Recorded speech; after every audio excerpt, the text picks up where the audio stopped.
അള്ളയുണ്ടോ ഇല്ലയോ എന്ന് ചില ആളുകളുടെ പ്രസ്താവനകൾ കൊണ്ട്. അതുകൊണ്ട് മനസ്സിലാക്കണം, വിശുദ്ധമായ ഖുർആൻ ഒരു കാര്യത്തെ നിരോധിച്ചിട്ടുണ്ടെങ്കിൽ അതിൽ എന്തെങ്കിലും ഒരു 100 കാര്യങ്ങൾ ഉണ്ടാകും. അത് നമുക്ക് ഷർറായിട്ടുള്ള കാര്യങ്ങൾ. അതുകൊണ്ടാണ് പരിശുദ്ധമായ ദീനുൽ ഇസ്ലാം ഇതിനെയെല്ലാം നിരോധിച്ച് കളഞ്ഞിരിക്കുന്നത്. അള്ളാഹു മനസ്സിലാക്കാൻ തൗഫീഖ് തരട്ടെ. എന്നിട്ട് ഈ മദ്യപാനത്തെ കുറിച്ചും എല്ലാം അള്ളാഹുവിന്റെ വിശുദ്ധമായ ഖുർആൻ അവിടുന്ന് പറഞ്ഞത് എന്താണെന്നറിയുമോ? വിശുദ്ധമായ ഖുർആൻ പറയുകയാ, കേട്ടോളിൻ.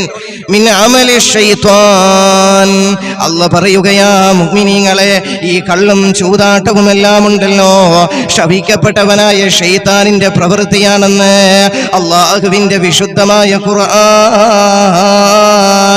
ആരിത് ഉപയോഗിക്കുന്നവോ അവൻ ശപിക്കപ്പെട്ടവനാണെന്ന് വിശുദ്ധമായ ഖുർആൻ. അതുകൊണ്ട് തന്നെയാണ് ഫജ്തനിബൂഹു, നിങ്ങൾ കള്ളും ചൂതാട്ടവുമെല്ലാം വർജിക്കണേ, ഉപേക്ഷിക്കണേ എന്ന് അള്ളാഹുവിന്റെ വിശുദ്ധമായ ഖുർആൻ. എന്നിട്ട് വിശുദ്ധമായ ഖുർആൻ പറഞ്ഞത് എന്തെന്നറിയുമോ? ലഅല്ലകും തുഫ്ലിഹൂൻ.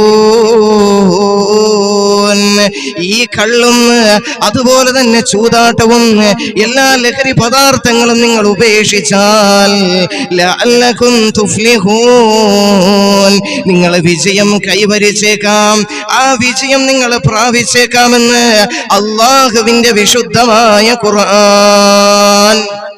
മനസ്സിലായോ? അള്ളാഹു മനസ്സിലാക്കാൻ തൗഫീഖ് തരട്ടെ.